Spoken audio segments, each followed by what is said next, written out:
Ghosts and ghouls, monsters of all ages, the Paranormal Chronicles Network proudly presents to you HELLFLIX, your creepy and chilling cinema critique. Here are your hosts, G Davies and Ash Shannon.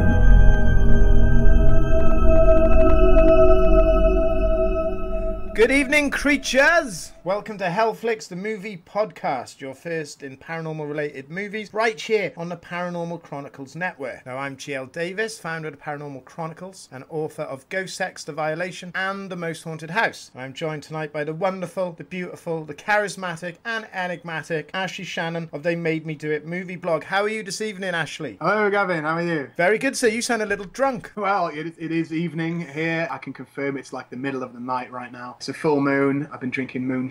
Oh. Yeah, I'm going to get hairier than I already am tonight. Good grief, that sounds awful. Now, we've already done a podcast, even though this is the first episode of HELLFLIX. We did like a pilot on the Bigfoot special on Bigfoot movies, and we had lots of feedback. We enjoyed that. Did you enjoy the Bigfoot? Also a very hairy beast. I see a theme. Yeah, what's going on here? Is there something you're not telling me? Do you like your men big, strong, and hairy? What you do. Yeah, I know. Yeah. I don't know, maybe the first few shows will be like massive hairy monsters, and then the rest will be more like yourself, a completely smooth, hairless, kind of amphibious creature. So, creature from the Black Lagoon, we could do stuff like that, or, Jeepers Creepers. We could do that sort of thing. Well, for people who are just tuning in and thinking, what the heck is going on? What we're doing is, what our mission in life is to explore the terrible movies out there with a paranormal theme. Not all of them are terrible, but some of them are. So you don't have to. So if you're a movie buff and you like your paranormal, you've got download content movies, or you've got access to a video library or YouTube, where a lot of these films do end up, and you fancy daring to try something a little different, that's what our aim is to do, is to get you cultured on some cult movies, horror movies, B movies, paranormal fare in general. Now, last week, as I said, we did have a look at Bigfoot, and it was very well received, I have to say. People really enjoyed it, and we actually, I know, I'm as shocked as you, Ash, we actually got some feedback. So I had a message. But it was abominable. Yes. I can't even say that word. It's abominable. You well done. I know, I'm dyslexic. So we had a message from Missy Hellhound 30OXO, which is probably a made-up name, and she said... It might not be made up. I certainly hope it is made up. She sent us a message saying, why didn't you include Little Bigfoot? So out of curiosity, I went to have a look, and it was like... Never heard of that. It's really bad. It's like E.T. if he was covered in fur and trapped in a terrible movie. But it's like Harry and the Hendersons again, then, isn't it? It was awful. The creature looked like some weird, hairy Teletubby. And how we missed it. Already quite hairy, aren't they? How we missed it, I have no idea. I'm quite glad. I've never heard of that. Fair play to, what was her name? Missy Hellhound 30OXO. So, Missy, if you are listening, thank you very much. But I did a bit more research, and not only is there a Little Bigfoot movie, it shat out a Little Bigfoot 2, which is berserk. It's some of the worst rated films ever, but there's obviously an audience for them. Probably people in a jail, in a prison. Let me Google this live so you can get my reaction to whatever this looks like. Yeah, have a look. It's awful. Quite terrifying. How you'd show that to a child, I don't know. It looks like the inbred cousin of an Ewok. Yeah, it wasn't good. And then she also had the audacity to suggest that we watch Bigfoot, The Unforgettable Encounter, in which an 11-year-old boy and an age-old legend begin a lifelong friendship. And to be honest, I'm not sure I fancy that at all. I didn't even do much research. These all sound like subpar versions of Harry and the Hendersons, and I think we covered that particular style of Bigfoot movie with Harry and the Hendersons quite well. So yeah, definitely. There's no need to revisit that. Then I had a very nice email from Ryan from Dublin, and he emailed, and I thought, why not? I'm going to do it. I'm going to read his email out in an Irish accent, because just to say thank you to all our Irish listeners out there, which I'm sure there are many. And he wrote, absolutely loved your Bigfoot movie special. Great choices.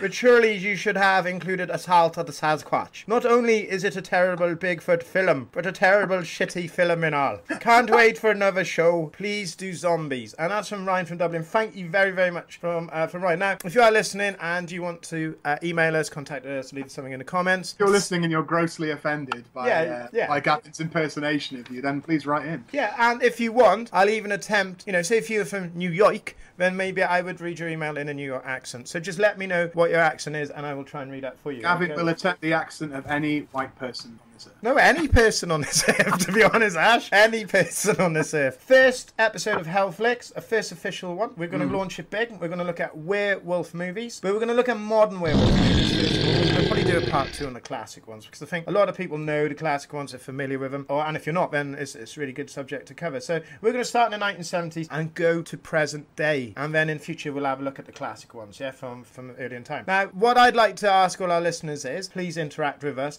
and tell us who your favourite Wolfman is of all time. Is it Bela Lugosi? Is it Lon Chaney Jr., Oliver Reed, Jack Nicholson, Michael Sheen? Is it Anthony Hopkins? Maybe it's James Spader. I don't know. But let us know, and we'll give you some feedback, maybe read some stuff on air, just give some feedback about it, right? So, just to let you all know as well, all of the reviews and loads of other content are all on Ash's web blog, which is called They Made Me Do It. I'll put all the links up on the YouTube version and the Podbean version, and please get in touch with him. Enjoy his movies, read them. They are absolutely stunning. Honestly, they're entertaining, they're informative. He opens my mind to a whole new spectrum of movies that perhaps I wouldn't normally look into. So Ash, tell me, where are we going to begin on our hairy werewolf journey tonight? Well, it's interesting you say that we're going to modern films and not the classic films. It's an interesting definition of where the modern era starts. Potentially it starts in 1968 with Night of the Living Dead, a lot of people say, maybe so, but we're going to start in 1981 with what I would say is easily the best werewolf film ever made. Don't think many horror fans would dispute that, and also one of the most perfect horror films ever made in general, and it's American Werewolf in London. Excellent choice, Ash. Tell us about it. If you are out there, maybe you're young, or maybe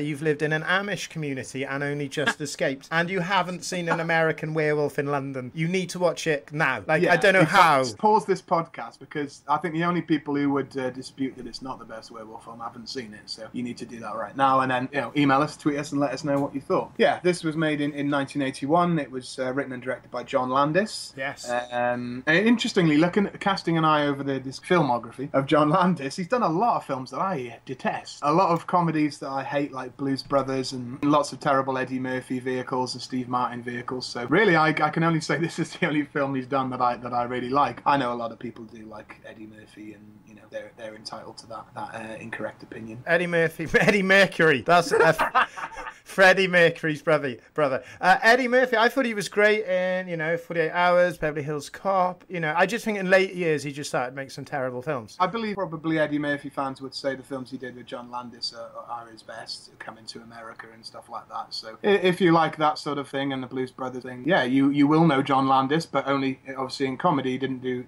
that many horror films, but this was the main one. So this was done by him, and is linked back to our last podcast, in the Bigfoot podcast. We mentioned Rick Baker, the special effects maestro who provided the effects in Harry and the Hendersons that we talked about a bit. And as I mentioned in that podcast, he won the first ever Academy Award for best makeup effects in a movie, which was essentially kind of had to be created, just because you couldn't deny after seeing this film that is obviously an art and a craft in its own right. So yeah, this is a Rick Baker film as much as it is a John Landis film. But the story, as you can tell, is two Americans in fact. They decide to go on a dream backpacking trip of Europe, except they decide to start in Yorkshire. Yeah, that's a bit of a bizarre start, isn't it? It's an odd choice. Yeah, not the best place to start. No disrespect to our Yorkshire listeners, but start somewhere else, isn't it? I don't know why. I mean, I always wonder this. Why on earth are these Americans just ended up in Yorkshire? It's not. I guess they were trying to convey a fish out of water, kind of put them out of their element a little bit. But yeah, you start your tour of Europe as far north as they could get to, which is in Yorkshire. Yeah, they're basically attacked on the moors by a rabid beast. One of them is killed, but the other one is just bitten, and hence starting his journey into werewolfism. Probably the first 20 minutes of the film might be my favourite, because they're all set in this Yorkshire pub, and whenever you see a reference in a film to people walking into a pub, they're not from round there, and the music stops and the darts player misses his shot. Whenever you see that, I'm sure it's a reference to this, because this is just, it does it the best. These two Americans walk in their terrible puffer jacket, and the darts player kind of misses his shot, and you made me miss. More observant people will spot Brian Glover in this legendary English actor, and also Rick Mayall propped up in the corner years before they would be reunited in the Gas episode of Bottom, classic Bottom episode, if anyone knows that. Brian Glover was a former wrestler, for anyone who's interested out there. Wrestling connections on this show. First of many wrestling connections over there. I don't know. I think that's the only wrestling connection I've got. Fans of the show, or people who know me will know I'm very big into my wrestling. But Brian Glover, he was a former wrestler, and people are probably more familiar with his work in Kes, about the Kestrel, and Alien Free. He was a prison warden. Of the qualified Kes brackets, the Kestrel. The Kes, the Kestrel.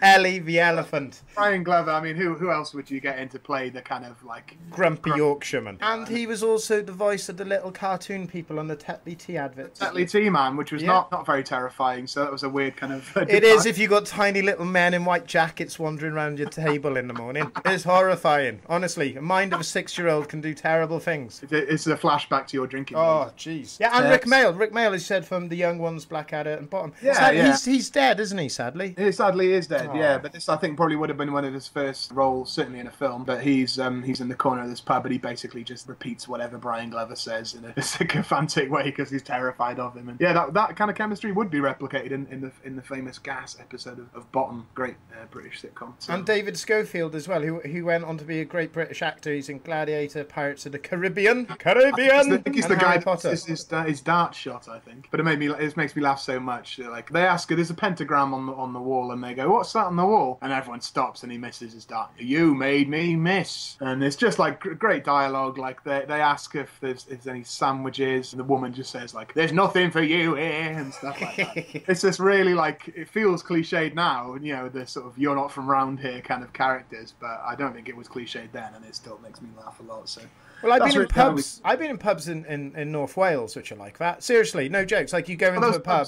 Pubs still exist, definitely. Yeah. Those places. It's not an exaggeration of these kind of parts of our country and many other countries. If you don't order a pint in Welsh, they don't serve you. So you've got a point then, and then they're just having none of it. But yeah, there's certainly, you get that. What I loved about this scene is that they're fresh out of the night. There's the warmth of this pub, and they go in, and it's just cold. There's just like, as you said, everything just stops, and you've got these poor, young American gentlemen in the pub. They're made to feel so unwelcome. It's such an icy reception that in itself, what are they hiding? Why are they so wary of strangers? And I think it is a really well observed bit of writing by John Landis, because as you say, we have all been in a pub like that, where you've walked in and everyone turns around and looks at you as though you were some sort of American. Maybe. But, that's where we start in the moors of Yorkshire, and then, as I say, they run into the beast on the moors, like the Beast of Bodmin or stuff like that. That's a paranormal crypto thing for your listeners there. Yeah, they'll love it. They will love that one, Ash. Thank you.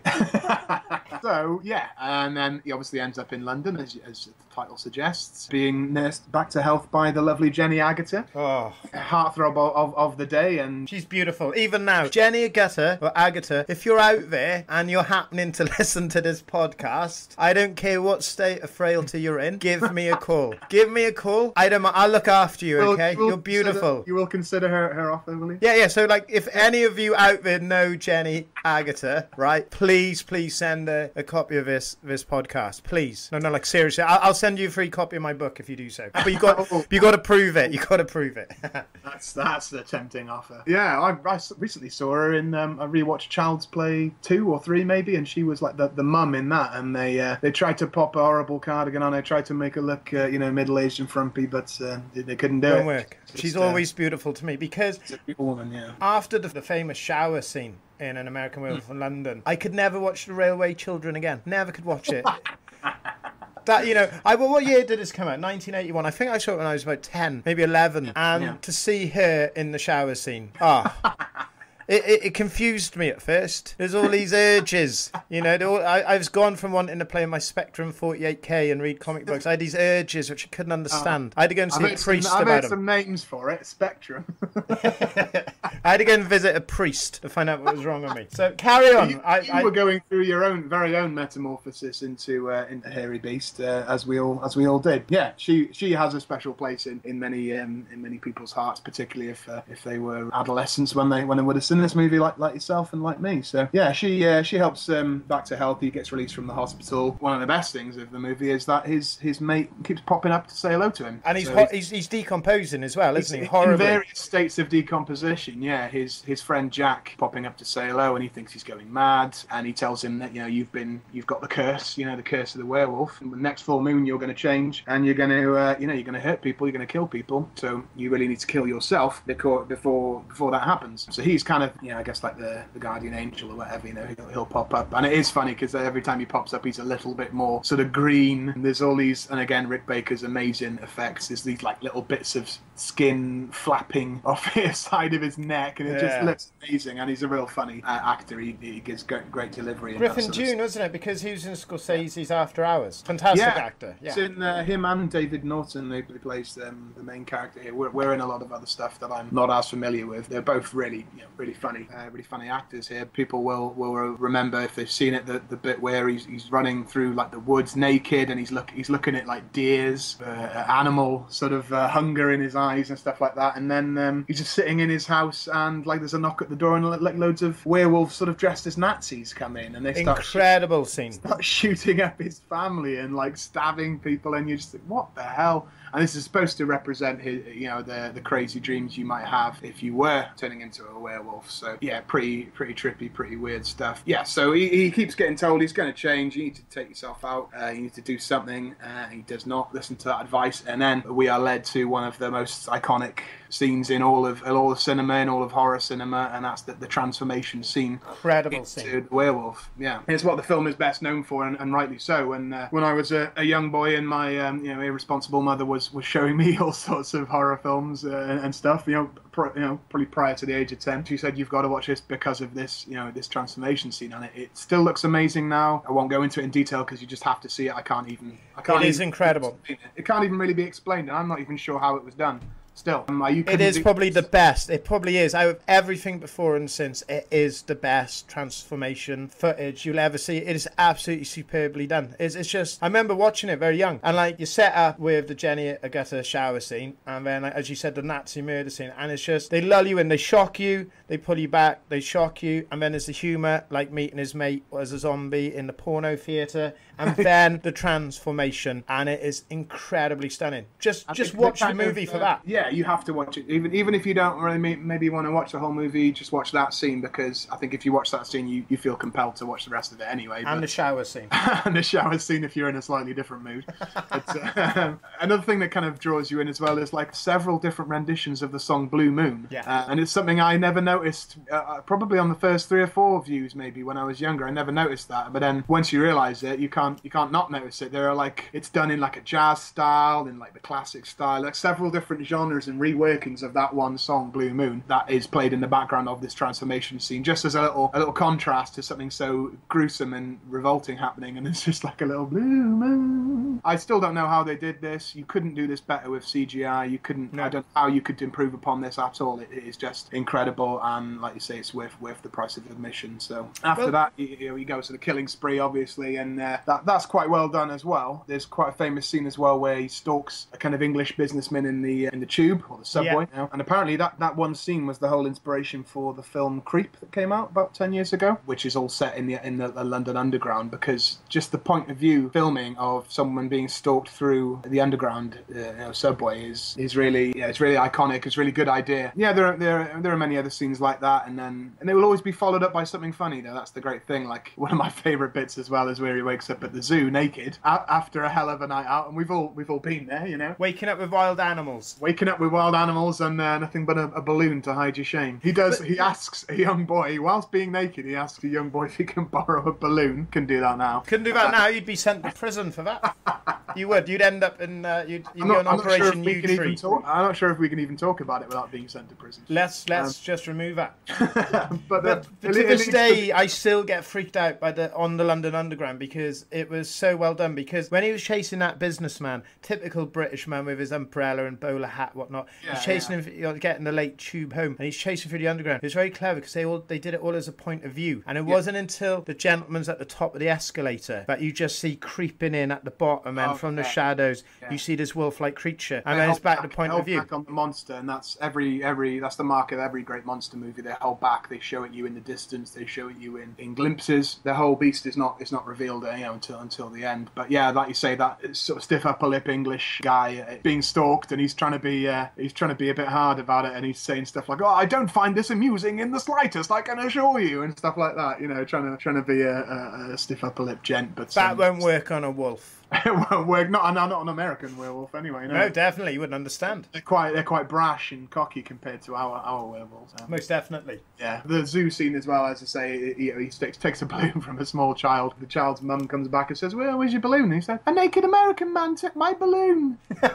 Yes, I remember that. This day and age takes on a much more sinister meaning. Yeah, it's just great, like comedy, and they follow up, like you say, every bit of horror is followed up with a bit of comedy, and it's authentically funny comedy still now as it was then. And yeah, basically, as you say, there's this concluding scene in the porno theatre where he's confronted by all the people he's killed, come back like Jack. They've all come back, and they're just sitting there as zombies, almost like zombies. Yeah, like the undead, and they can't move on until he's killed himself or been killed, and ended the curse of the werewolf. They're all sitting there going, I really don't appreciate what you killing me in the subway and stuff like that. And then they're all suggesting ways that he could kill himself. Why don't you hang yourself? You could throw yourself in front of a tube train. They're all giving helpful suggestions, and it's such great like black humour. In the end, he goes on a right rampage in Piccadilly Circus. Yeah, that's correct, sir. That leads us to the end of the film. But yeah, you get a good look at the actual werewolf at the end and what it looks like, and I think it looks great. Apparently, Rick Baker really did push a biped kind of monster, so an upright kind of more looking like a man. But John Landis thought it would be better to have it on all fours, and I think I tend to agree, and it sets it apart from a lot of other werewolf films. What do you think? Oh, definitely. This is the cream of the crop. This is the bar that everyone should want to push. And I think, I'm 40 years old, and I think sometimes that CGI does kind of lose a little of the essence in creating that magic. Like if you look at films at the time, like Alien, The Thing, they're all special effects. They're puppets, they're makeup, they're things on a string. There's a man under a table or a man in a suit. And they look phenomenal. Now, with American Werewolf in London, I was very excited when they brought out an American Werewolf in Paris, but that was terrible. Well, I don't know. I thought about this when doing the research, and I actually didn't mind it. I know it went down like a fart in church, and a lot of people hated it, but I actually don't think it's that bad. I mean, it's got a very high bar, of course, and it could never reach that. I remember it quite fondly, but then I would have been a bit younger than you when that came out. You'd have been considerably... When did it come out? 2000? I'm a bit younger than you now, come to think of it, but... You're considerably younger than me. You're like 12 years younger than me. You've been about 8 or something like that. In 97, I was 12. I think they've missed out on the opportunity to have a massive franchise. You could have an American Werewolf in Thailand. An American Werewolf in Cape Town. And it's just exploring all the different cultures, because I don't know if you remember, there was a franchise of movies called The Howling. Yeah, of course. And I can't remember off the top of my head. It just literally came into my head now. I didn't do any research on this one. But there's one called, I think it was The Howling 3 or 4, and it was called Marsupials. Yes. It was in Australia, and they had marsupial nuns. They were nuns that turned into marsupial werewolves. So you could maybe play on that. As I recall, I think the franchise got took over by an Australian director, and he just said, "Yeah, the next 2 or 3 are going to be in Australia, and we'll just make it work with marsupials." They're, we're marsupials. I don't know. I haven't. It didn't work. Are you surprised me? No, but I think we should get in touch with them. Maybe start a petition and say, let's do an American Werewolf in Cardiff. Well, BBC could do it. They BBC, they do Doctor Who there, so let's do it. They must have a spare Wolfman costume knocking about at the Doctor Who set, I'm sure. Right, me and Ash are going to start a GoFundMe project. We only need about £3 million, and we will make an American Werewolf in Cardiff. And Jenny, Agatha, if you're listening, you want to redo the role, I'll do a shower scene with you. An American Werewolf in St. David's, maybe. Yeah, a lot of that. You've just alienated 99.9% of our listenership. St. David's is the smallest city in Europe. Yeah, is it Europe? It might. I don't think it's the world. Yeah, there's some stuff to do. There's an art gallery and a fish and chip shop. We could make that work. I mean, small city, small budget. I think we could do that. An American Werewolf, yeah, or an English Werewolf, maybe. Play up the English Welsh. A Welsh Werewolf in New York. So GoFundMe, $3 million, and we'll get it done, okay, fans? Now, anything else you got to say on that classic film, sir? It's awesome. I'm so glad you chose that. It is a phenomenal movie. I was going to say, you know, in all seriousness, I would love it to have been spun into a big franchise where they went into a lot of different cities. But as you say, the American Werewolf in Paris really didn't go down too well, and that kind of put an end to all that. But it is a shame, because I think if it had been done with the same people that did this film, if they'd have maybe picked up on that in the 80s when it was still kind of that time, we could have had a few good movies as part of that franchise. It's a perfect movie. I don't say that about many movies. It's perfect. There's nothing I don't like about it. It's 10 stars, 5 stars, or however many stars you've got. It's all of them, and you should watch it right now if you haven't seen it. Yeah, go out and watch it, people, and let us know if you think it is as good as Ash says, because I know it's that good. And if you haven't seen it, go and see it. And if you have seen it and you disagree, then get in touch, okay? You can either go to They Made Me Do It movie blog, or you can contact me through the paranormalchronicles.com, or just email me at paranormalchronicles@aim.com, or leave something in the comments. If you think it's a terrible film, let us know. But if you do, I'll probably disagree with you and say it's very good. I would, but I would do it in a reasoned, logical way. Yeah. I don't mind people disagreeing at all, but I like I say, I'd be surprised if anyone who knows their horror would dispute that this is the best werewolf film that you can find. So moving on, beautiful young sir, what is next on your list of werewolf films for us to watch and peruse? Well, the next one, we've only moved on 4 years to 1985. This is not a brilliant movie, but it is a lot of fun. It's called Silver Bullet by Stephen King. But yes, the film is written by Stephen King based on his own novella called Cycle of the Werewolf. Yes, I read it. Yeah, I'm in the process of reading it actually. I thought I could get it done quickly before the show, but no. But I've read enough of it to get a flavour of it, and I can see that he really didn't follow his own book very well in this adaptation. But it's a difficult book to adapt because it's set in like months, isn't it? So you'll have a short chapter, January, February, March, April, and then a different thing will happen. So that is probably quite a difficult thing to adapt into a movie. So he had to do that himself, Stephen King. But it was written by Stephen King. The cast in this is amazing. You've got Corey Haim. Dead. Whoa, hang on. Let's try to break it gently here. He is dead, though. He is dead, obviously. Tragically. He's probably from hanging around with Gary Busey. Well, Corey Haim, yes, fantastic child star of the 80s, along with Corey Feldman. They formed the two Coreys. Who could ever forget that? And The Lost Boys. Went on to star in The Lost Boys, as the frog. Amazing movie. Corey Haim was like, I wasn't even really around at the time, but I remember a bit of it.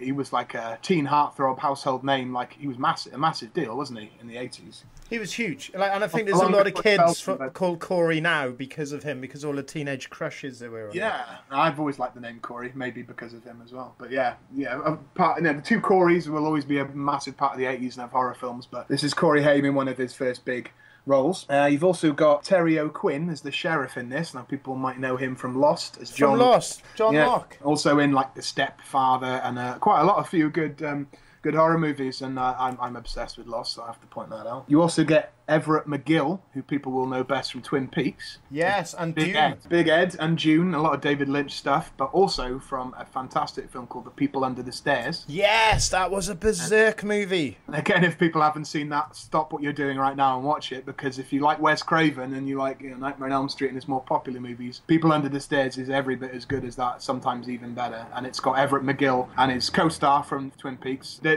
played a couple in that movie, and then David Lynch cast them again as a couple in Twin Peaks, but they play this berserk couple, as you say. They keep children under the stairs. Invaded by Ving Rhames and a small child. As you've teased there a little bit, we also have the highlight of the film, Gary Busey. What a wild cast. I bet that was one of the strangest shoots. Like, not being horrible, right? And if any Corey Haim fans are out there, I don't mean this disrespectful, but I'm not surprised he ended up going down the path he did. Just Gary Busey on his own. But when you add in like these really strange character actors like Everett McGill and Terry O'Quinn, it must have been the strangest thing ever. I'd love to see a documentary about the making of this film. I'll bet it was really interesting. And yeah, Gary Busey, obviously nowadays we see him as this just insane kind of character, this weird eccentric guy. But I'm not sure if he was so much back at this time. I think he'd done some quite big films in the 70s. Was just beginning to go completely insane, which helped him a lot, I think, in his film career. He got some great roles because of it. But he plays Uncle Red to Corey Haim's Marty, who is a young man who unfortunately is in a wheelchair. But yeah, they're in a typical Stephen King small town called Tarker Mills. It's your typical New England Stephen King setting. Everything's normal, everything's fine, and then people start getting killed by a mysterious werewolf at night, and these killings keep happening, and Marty, being a curious young man, starts to look into it, starts to investigate, and they discover that the wolf walks among them, and they have to kind of figure it out. So it's the cast really that make the film. I mean, it's pretty nonsensical film. The werewolf isn't in it that much.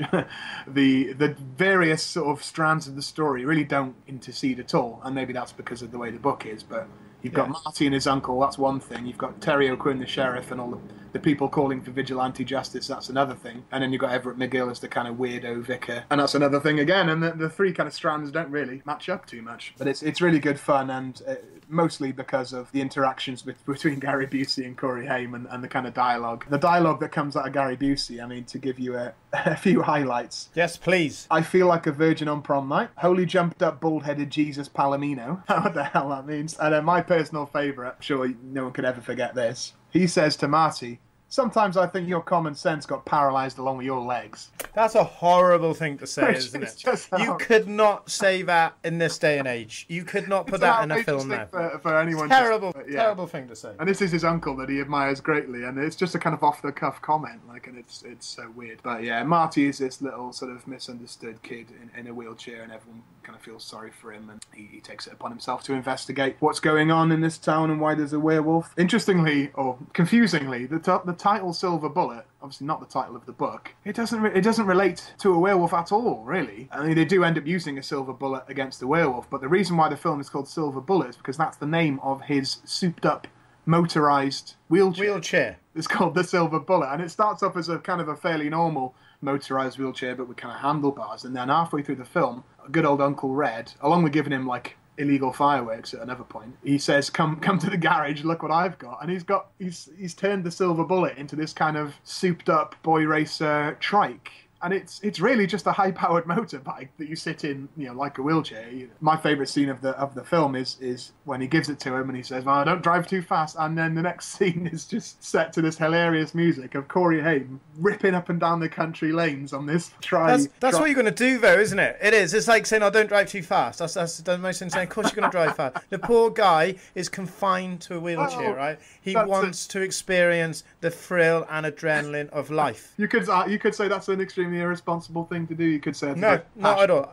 I think it's a brilliant thing to do, and but it looks hilarious because it's set to this music, and he's doing wheelies down the road, and he's ripping about on this terrifying machine. Check it out. How many stars would you give that out of interest? Like, say we're going to use 10. Should we say we need to come up with like a star rating system? Maybe some of our listeners or viewers can help us. But like, should we give it 10 out of 10 skulls, maybe? Or no. For this episode, we'll do silver bullets. Ah, very good. So how many silver bullets are you giving this film? I would give it 3, even though it's not very well done. It's just really entertaining and amusing. If Gary Busey wasn't in it, it wouldn't be. He really carries the film on his back a lot of the time. It's not a great werewolf film because the werewolf's hardly in it. It's more about an uncle and his nephew, and just the comedy that comes out of that. But there's two silver bullets for the film, but an extra silver bullet for Gary Busey. Yeah. Without Gary Busey, there wouldn't be much going on in this film at all. And one thing that kind of really annoys me, it would knock it down at least half a star, would be this bullet, Ash, half a bullet. Sorry, excuse me. Half a bullet. Get with the gimmick. What do they measure bullets in? Like the one thing that knocks about half a bullet down for this film is the really irritating voiceover, and I think it's kind of tantamount to that old Blade Runner voiceover that they cut out in the early edits, where it's just really annoying. The film is being kind of framed as a flashback with the older sister, Marty's older sister, narrating it from the future. It's done so half-assed that it really doesn't make any sense. Like, she'll do a narration maybe once every 20 minutes, maybe 25 minutes. Probably there's about 3 in the whole film. Oh, and I remember on that day, and you're just thinking, who's this? Why are you talking in the flashback? There was no scene to set that up at the beginning of the film. And then at the end of the film, she just, there's like a freeze frame with her and Marty, and she goes, "Oh, I love you, Marty, and I wasn't always able to say that. Good night." Well, what do you mean, good night? What's that? Like, what does this mean? It's just saying good night, isn't it? I'd like to know where the hell this came from, because I'm not sure if Stephen King would have put this in there. Maybe it was like the executive saying, "We need a voiceover in this," but it doesn't make any sense. It doesn't have a place, and I don't know why it's there. I think it was done as a very Stephen King-esque device, because he does get a lot of narration in his books, and I think they were just trying to maybe link the two together. Maybe it was a last-minute thing. Maybe it was intended all along. But, you know, it's like the Shawshank Redemption. You know, it's got a voice over that. So maybe like it's just this kind of... Well, just she is no Morgan Freeman, believe me. No one is Morgan Freeman. He's a brilliant man. It's irritating. The voiceover is irritating, but this film is great because it's got some really great actors in it. And say what you want about Gary Busey, whether he's good or bad, he's like Nicolas Cage. Whether he's good or bad, he's always entertaining. He's Gary Busey. You know, that's all you need. You could just film him sat in the bath or on the toilet for an hour and a half and give it. And I would give that 5 silver bullets. He would do something amusing or outrageous or controversial. So anything more on the silver bullet? No. There are some fantastic Stephen King films. There are some rubbish Stephen King films. This is probably somewhere in the middle of the ones he's adapted himself. Usually aren't as good. Probably not a great adaptation of the book, but it's dead cheesy. It's got some rubbish werewolf effect, and like I say, it's just got some of the finest actors you could find in the 80s. I think we should do a special on Stephen King. Easily. Films, books that were converted into films. That'd be great. We could do the worst and the best. And anybody listening, if you'd like to get involved and have some ideas, or you agree or disagree with some of our choices, some of our views, get in touch, because without you, the show doesn't work. And we're really fan-friendly. If you have a comment, we'll probably read it out. If you have a criticism, we'll probably read it out, okay? So what's the next film you have in mind for us, young Ashley? So this is a much more obscure one from the 70s, 1974, and it's a film called The Beast Must Die. Oh, controversial. Is it? I don't know. It is, isn't it? You know, you start in your film called The Beast Must Die. It's very anti-werewolf. Yeah, it does not. It's very anti-beast. Well, yes, and it's also a spoiler alert. The Beast Must Die. Oh, right. Oh. I'm gonna watch it now. Can I ask, in Silver Bullet, does the werewolf die in that? Yes, the werewolf dies in every werewolf film. I don't know. I know, that's what I was going to say. It's not it's not a spoiler to say that, is it? I think every werewolf film you would expect them to die in, and they always do. Teen Wolf, did he die in Teen Wolf? We'll come on to Teen Wolf in a bit. I don't remember. Okay. Let's get back to The Beast Must Die.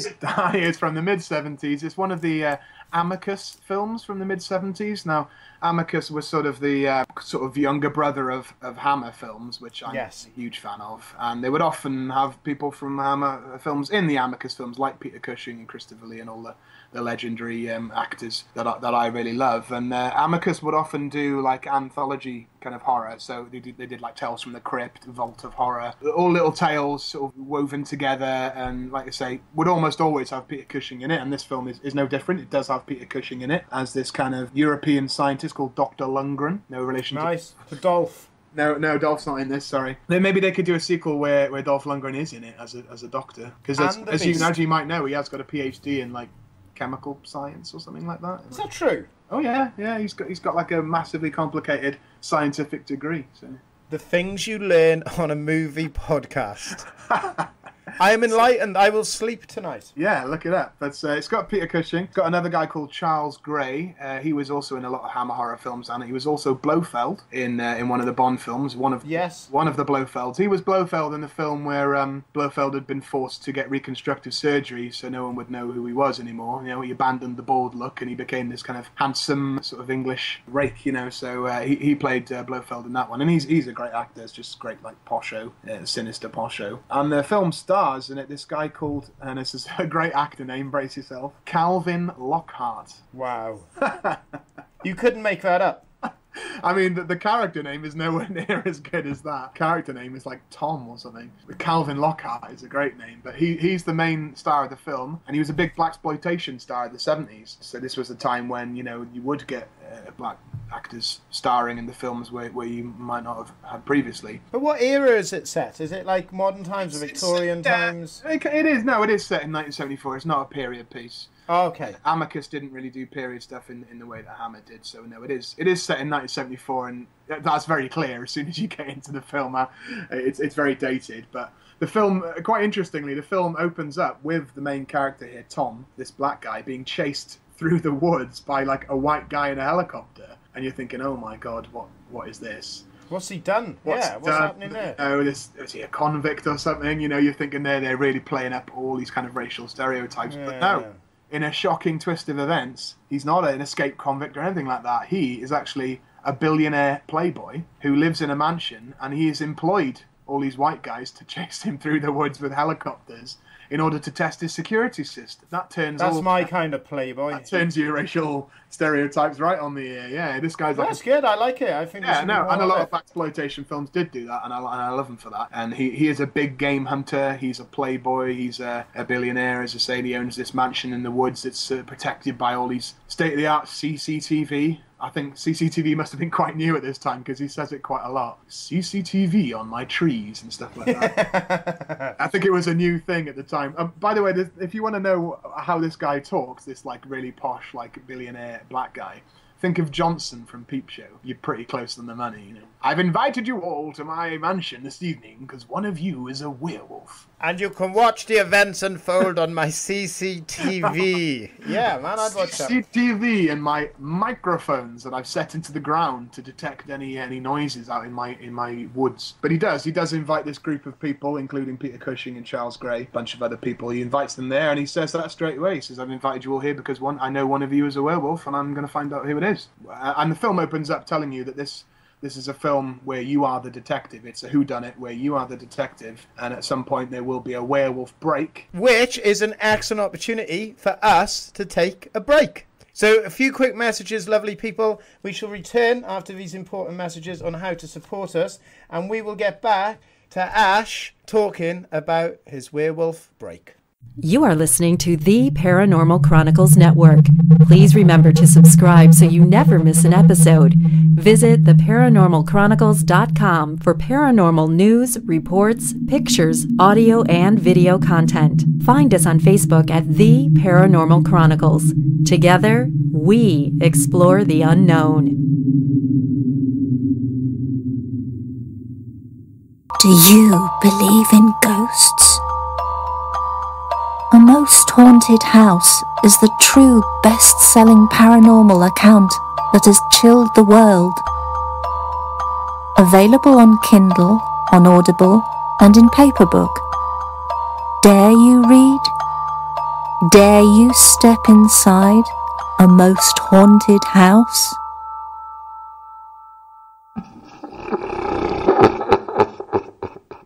Good evening, creatures. It is I, Gavin. Now, if you're enjoying our show and would like to support us without chilling your bank account, then when you shop at Amazon, simply head to theparanormalchronicles.com website. Click support us on the left-hand side, follow the link to Amazon, and shop away. Your goods won't cost you any extra, but we get a few pence and a few cents as a commission. Think of it as a tip jar, and your support will help us chill, thrill, educate, and entertain for future broadcasts. Next time you shop Amazon, think theparanormalchronicles.com.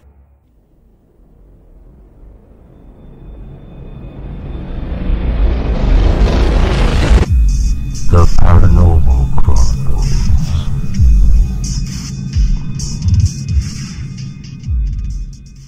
I hope you enjoyed that werewolf break. They do give you a similar break in the film in order to decide who you think is the werewolf based on the evidence that's been presented. So it is very much like an Agatha Christie whodunit, Cluedo. Peter Cushing's character, Dr. Lundgren, is really there as the lycanthropy expert, and he tells them about all the tests you can do to see if someone is a werewolf, like holding the silver candlestick in your hand to see if that does anything, or does that work? It does apparently. It doesn't work in this instance, but it does usually. He blows a bit of pollen off a wolf's bane flower, and that should also work. Yeah, none of these things really work for one reason or another, but there are lots of red herrings thrown in there for you to decide who you think it is. And then, as I say, they give you this break where you can decide who the werewolf is, and it gives you like a little clock comes up on the screen. It shows you all the characters in sequence, sort of looking a bit shifty. And there's all sorts of misdirection. Like there's a guy that's just particularly hairy anyway. He's got quite hairy hands. and the Tom character's like, oh, funny thing is, I can't remember if his hands were hairy before. And there's all sorts of great dialogue like that. Really, the dialogue is the funniest bit, and the cleverness of the clues and stuff. The werewolf effects are pretty non-existent. It's just a dog, so that's disappointing. But there is a werewolf in it. There is a werewolf in it, yeah. But they just bailed out and just put a dog in.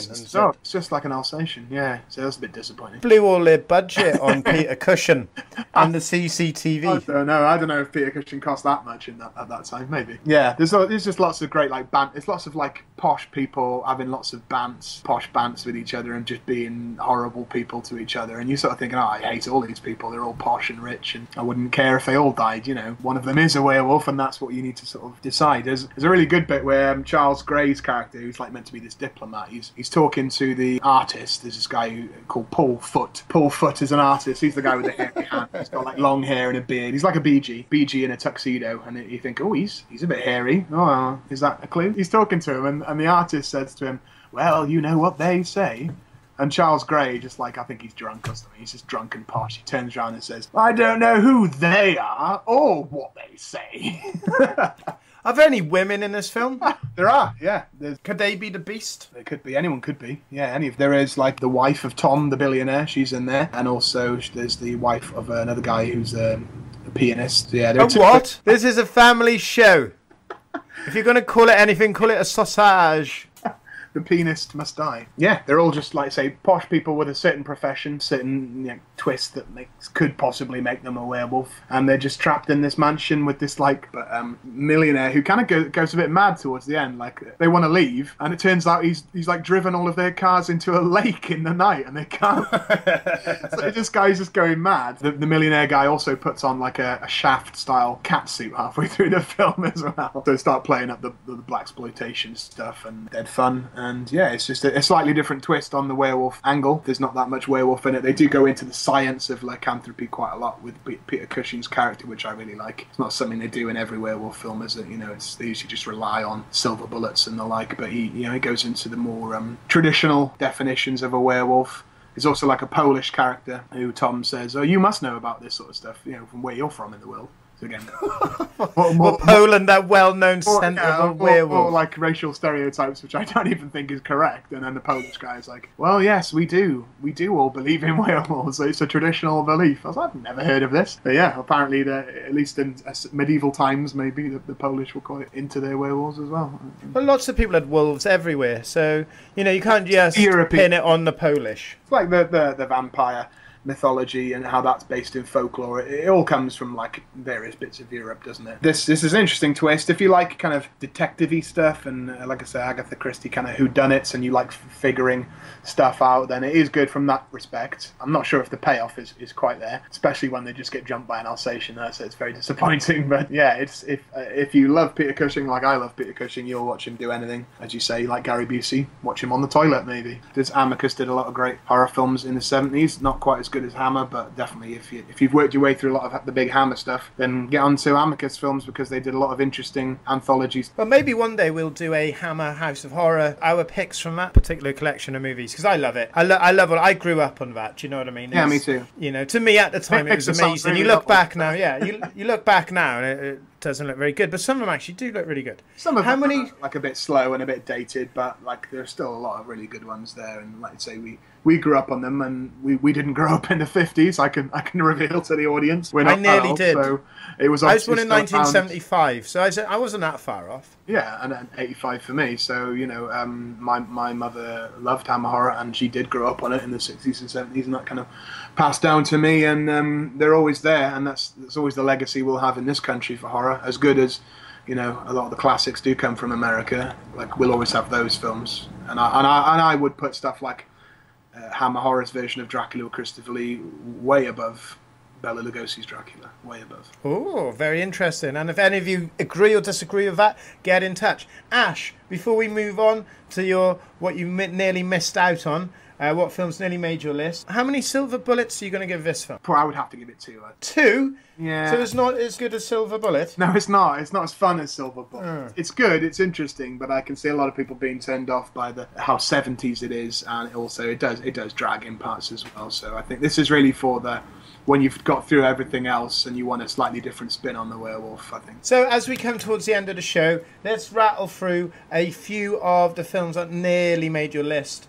Brief explanation of what they are, and if people out there are really, really interested, they can go out and look for them. Because there's one I want to know. Why is it not on your list? You know what I'm going to say. Ash, why is Teen Wolf not on your list? Teen Wolf helped me understand the changes I was going through. It helped me through puberty, okay? It should be compulsive in all sex education classes.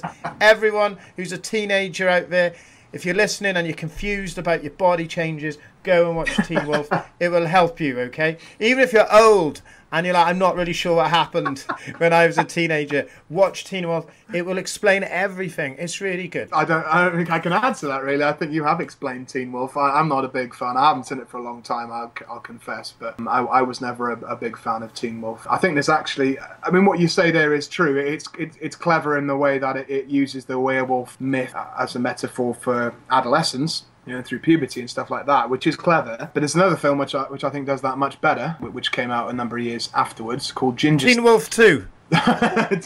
Teen Wolf 2. Yes, another classic. Yes, but there's a better film than even Teen Wolf 2. Is a Canadian film called Ginger Snaps. Excellent. A lot of people probably already know. Yeah, it does that. It does that same thing, but with teenage girls instead. So, you know, going through puberty and having their periods and stuff like that. You know, it all plays into that. And I think there's a thing in there where they talk about the menstrual cycle being a bit like the cycle of the werewolf, which I think is brilliant as well. So very clever. I think it's very clever, and it works better with girls than it does with young Michael J. Fox, perhaps. Like I say, with a boy, you know, they sort of all they did was like, oh, I've got hair, and I didn't have hair before, you know, and that's kind of the basis of Teen Wolf. But with Ginger Snap, they do have that whole other thing with the menstrual cycle that they can kind of compare to the cycle of a werewolf and how you change and stuff like that. And I think that's really clever, really fun. And Ginger Snaps is a classic already. It's only 2000 it came out, and already, you know, it's got a cult following, and it is a classic film. So how many silver bullets would you give Ginger Snaps on reflection? I'd give it 5. Yeah. I'd give it 4. Yeah, I'm going to give it a good 4.5 silver bullets. Yeah, maybe 4.5. Yeah, I certainly remember liking it a lot, and it is a clever idea of what they've done, and it's still tongue in cheek where it needs to be. It's not too serious, as you can't be with that sort of thing. But it's a great. Doesn't she grow a tail? Yeah, she does. Yeah, she grows a tail. She's trying to hide it and all. Yeah. No, yeah, Ginger Snaps is good, and then Ginger Snaps Back. Ginger Snaps 2 is a good couple of them, but go for the first one. It's really good Canadian film. I think, do you know what we should do, Ash? I think, right, if anyone records themselves having... you know, whatever the films we discuss, right? So when it was Bigfoot, all the films we discuss, if they have a Bigfoot movie marathon, film themselves watching it all in one go, we'll send them a prize. And if anybody wants to watch all the werewolf films we're discussing tonight in one massive long marathon, film it, upload it on YouTube, and, like, you know, tag us in it, we'll send you a prize. I don't know what it could be. Maybe it'll be a signed copy of my book. Maybe we'll go through our DVD collections and start putting stuff in a box, Ash, and then, like, people can win the stuff in a box. So it could be like the films we're talking about. I can give you an American Werewolf in London on DVD, and I can sign that if you like.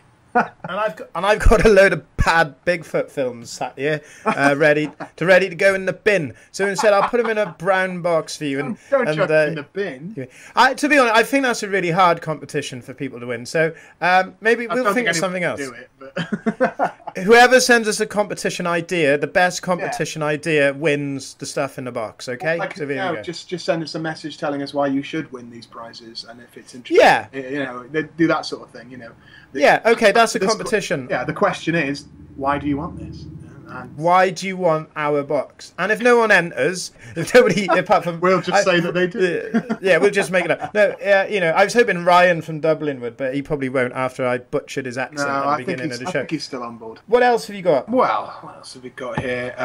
Of course, because I've got a couple. You've got a couple there. Yeah, I'll do another one, and then you can do another one. I think the Wolfman, of course, you've got to talk about that. Perhaps we'll come back to it in a classic show, maybe. But definitely. 1941, The Wolfman, obviously one of the first, if not the first, werewolf film, first well-known one, starring Lon Chaney Jr. You know, he's no Lon Chaney Sr., but he's pretty good. And also Bela Lugosi is like the werewolf that bites him, so it's a great, like, you know, lot of Easter eggs. Universal horror fans. So yeah, the Wolfman is good. The effects, I'd say, is pretty good for the time. 1941. He looks quite good. He looks a bit like those Mexican wolf boys. Looks a bit like those. I know the ones you mean, and the trapeze artists. As well. Yeah. So you kind of get these kind of circus people, don't you, that have their hair on the face. It looks a bit like that. Reminds you of an ex-girlfriend. Yeah, it's that kind of look that's been made so popular by those Mexican lads. It's a good film. It's not like the best Universal. It's not the worst. It's sort of in the middle there of their output between the 30s and sort of 50s when they sort of began to wind down. They talk about the curse of the pentagram a lot, which is quite good. It's like quite a good scene where a gypsy fortune teller starts going on about the curse of the pentagram, and that's quite iconic. Excellent. Remember that quite well. But yeah, it's all about this guy called Lawrence Talbot is his posh guy, and he becomes the Wolfman, and he's got to travel to. It's a good Welsh connection, isn't it? Because a lot of it does happen in Wales. I'm looking at the page now. He returns to his ancestral home in Llanwelly in Wales. Do you know that? Never heard of it. I've heard of Wales, but never Llanwelly. I've not heard of Wales. And then in a remake, they cast Anthony Hopkins, didn't they, as his father? So that was the Welsh connection. And then they cast Tony Hopkins as the Wolfman, so perhaps a reference to the Mexican Wolf Boys as well. Wolfman is... How many bullets for the Wolfman? I'll give it 3 because of its iconic status, but it's not the best Universal film, but it is good. Excellent. So I had a few. Have you got any more there? Because I've got a few that made my list. Yeah, well, I've got a few more, but you give me a few of yours. I want to hear what you think. Okay, right. I thoroughly enjoyed this. It was called Late Phases. It was brought out in 2014, and it had Nick Damisi. Now, he's the guy from Stakeland. Have you seen that? The vampire movie? Yeah, I didn't like that. What? Get off the show. Get out of town. I didn't like that, and I haven't seen this, so I'm not sure I can contribute. Stakeland was superb. I'm going to give Stakeland 5 stakes in anticipation when we do the vampire. Stakes are high. But basically, he plays a blind war veteran who is relocated by his family to a retirement village, which, wait for it, has a werewolf off and off the oldies in gruesome ways.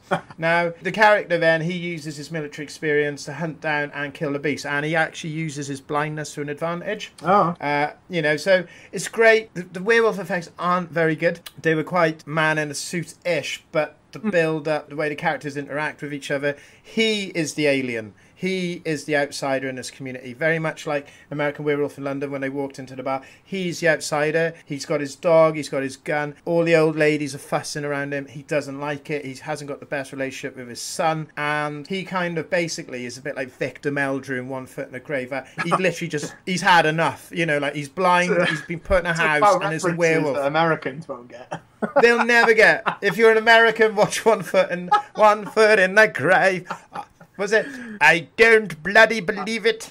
I don't think any Americans will have seen One Foot in the Grave, and I can't say I'd really recommend it. One Foot in the Grave. How many foots in the grave are you going to give One Foot in the Grave? I'm going to give it 5 foot in the grave. 5 feet. 5 big feet in the grave. Tom Noonan's The Weirdo Vicar, which is a common theme in these werewolf films. Absolutely superb. I watched a film recently with him. What was it called? The House of the Devil. He was superb. Yeah. He was in Manhunter, the original Silence of the Lambs, Hannibal films. Absolutely superb. Don't forget Last Action Hero. Last Action Hero, and something else I've watched recently. But anyway, he's great. He's a horror icon, isn't he? Tom Noonan, people will probably know him. Now, the weird thing is, on Netflix, Late Phases was called Night of the Wolf, and the subtitle was Late Phases. But just look for it out there, give it a go. It's absolutely superb. I really like the way they use the fact that he's blind and his military experience. So, like, you see him at the end, he's prepping, he's getting all his stuff ready. There's a bit of a montage of him working out. He's got the spade, he's sharpening it up, he's working out distances. He's pacing around the house, counting how many steps to the window, because he can't see. He's got a sniper rifle, he can't see. What he does is he gets a bloody rag and he puts a hearing aid in it and throws it in the garden, and then once he hears them like sniffing at the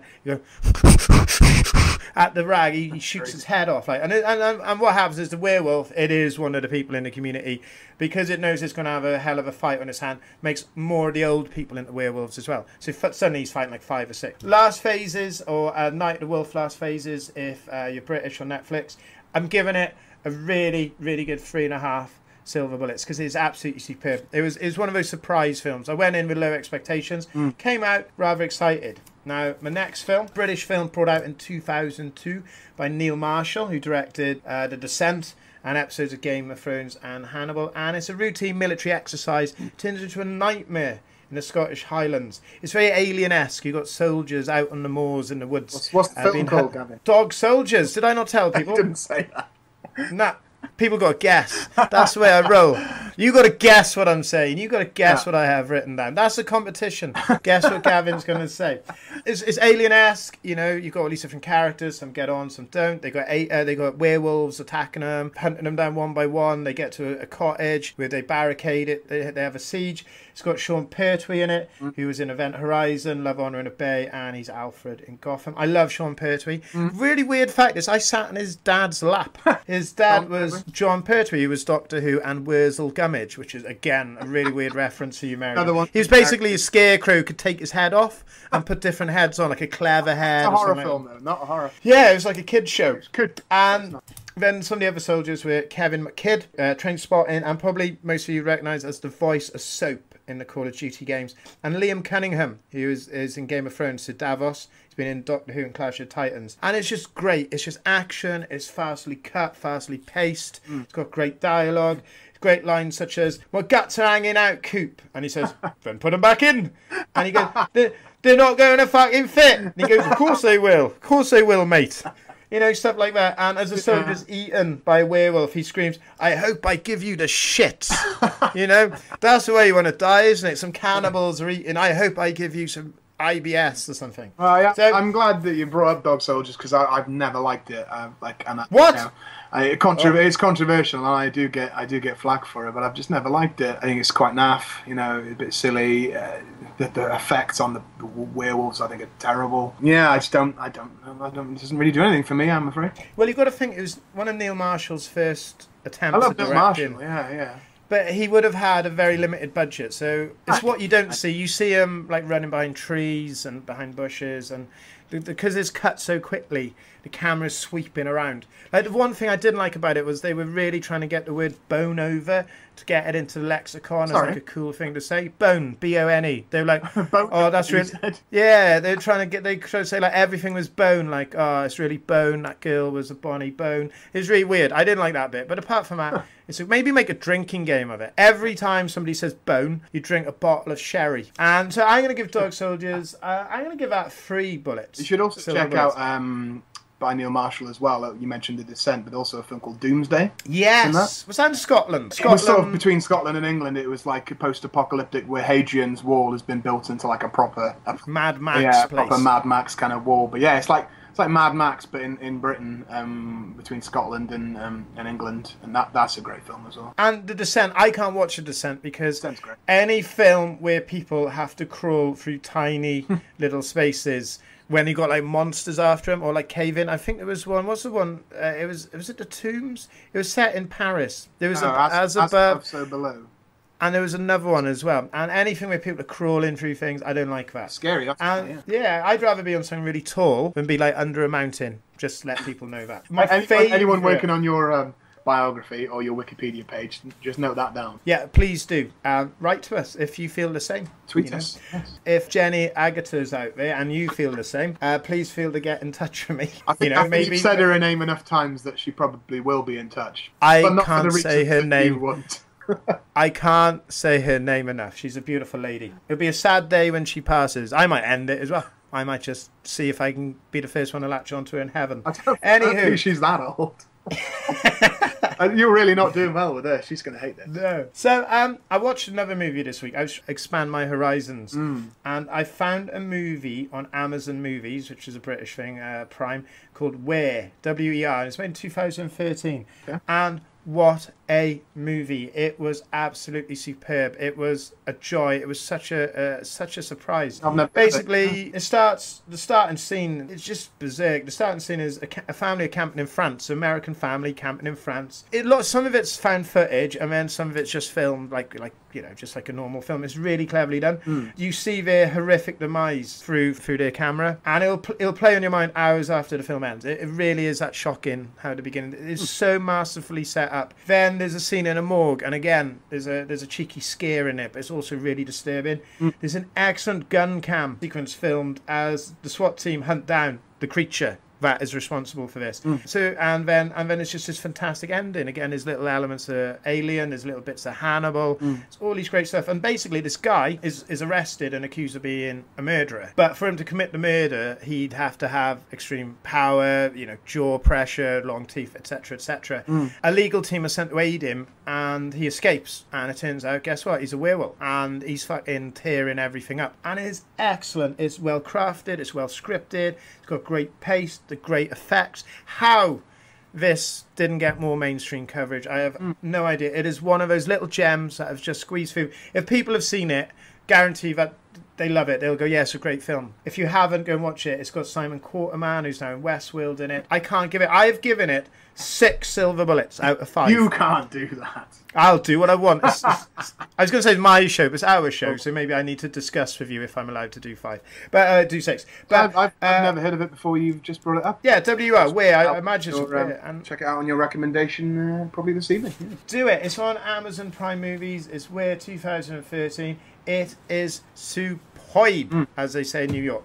Anything else you got to add, young Ashley Shannon? Let me give you my last pick here for an honourable mention. It's another Canadian horror film, another Canadian werewolf film. It's also a bit of the more recent kind of exploitation revival films, like Hobo with a Shotgun and stuff like that. I love that sort of stuff. And it's a film that came out 2 years ago, and it's called Wolf Cop. Wow. That's one word, Wolf Cop, right? Did you say cop? I said cop, C-O-P. Okay, I thought you said something else. Sorry, I thought this was more adult in nature. Wolf Cop, yeah, it's Cop. 2014. It's yes, Wolf Policeman if you're in this country. Wolf Bobby. It is exactly what it sounds like, and there's not much more to it than that. It's a policeman, sheriff of a small sort of town in Canada, who does get turned into a werewolf. And it obviously poses somewhat of a conflict of interest because he's the sheriff and now he's the werewolf as well, and he's a kind of a drunk, washed up, wife left him or whatever, you know. He's that kind of character, and the actor they have playing the cop as well is so hirsute. I'm sure that he got the job mostly on. There's Wolf Cop now in the background. I can hear him. He's on his way to you. Watch out, Ash! There's a werewolf near you. Wolf Cop's on his way. Oh, he's gone past now. That's fine. Yeah, the guy that plays Wolf Cop is already incredibly hirsute. I mean, I think it's the kind of guy that must, I think, shave, and then about 2 minutes later he's got like a beard. You know, he's that kind of guy. I can relate to that. Yeah, so he's that kind of guy, and he becomes the werewolf and also the cop. So he's been put in a difficult position, and I think wisely, it's always good to have horror comedies for werewolves because a lot of the time you can't help but the effects look a bit silly, a bit stupid. So if you can set up the film as just a horror comedy, kind of like I say, exploitation kind of revival, it sometimes works out a lot better. You know, you've got this guy running around in this. It's a good looking suit, but it's also played for laughs. You know. And he's just running around, still shooting his gun and stuff, and still like breaking bars in the jail and stuff like that. And it's awesome. And I think it's going to get a sequel as well, which I think it should. So yeah. Wolf Cop 2. Wolf Cop 2, The Wolfening. The Wolfening, that's a great idea. I think we should write a script. Well, we are actually writing the script. I forgot about it. We are actually doing that. I just lapsed on mine. Ash, those are incredible. Absolutely superb. I love your picks. I'm going to revisit some of these because some of them I haven't actually watched. Like The Beast Must Die. The Beast Must Die. I'm going to watch this. Hopefully tonight. I've got a few more interviews to do on Bigfoot tonight, and I'm hoping to unwind. Watch Wolf Cop as well. That'll be really nice to unwind. I'll see. I'll see how I feel. I might have to do my hair tonight. I don't know. But the tagline to Wolf Cop is "Here comes the fuzz." I'm definitely watching it now. Has that got you? It's got me. I'm hooked. How many bullets would you give Wolf Cop? Oh, a good 4. Good 4. Okay, that's interesting. Now, if you've enjoyed our little adventure into the world of werewolf movies, and you really enjoy it, and you're looking forward for us to do zombies and some of the other thing, this is kind of like the pilot show, so we're probably going to iron a few bits out and try and like tidy up the format. If you've been enjoying what we've been doing, then subscribe, get in touch, like, comment.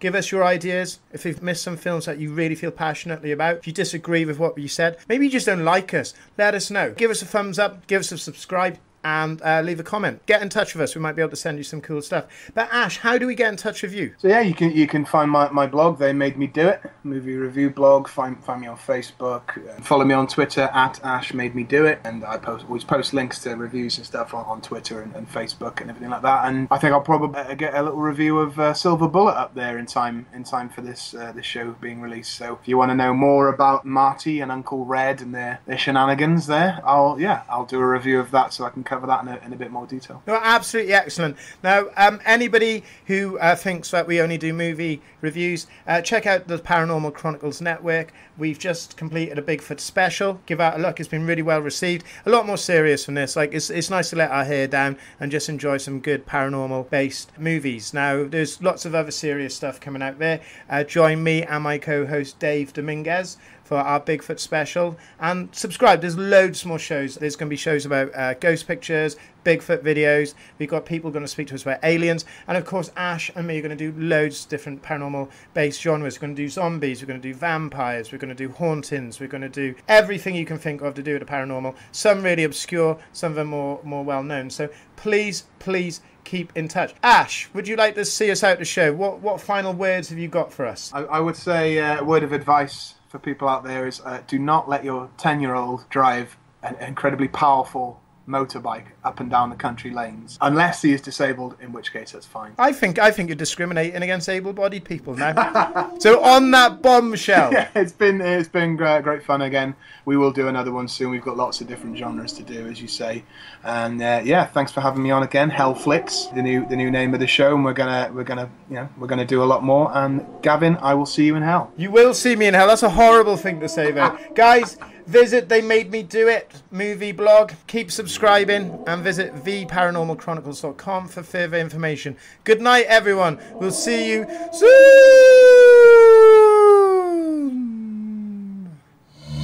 You have been listening to the Paranormal Chronicles Network. Do sleep well.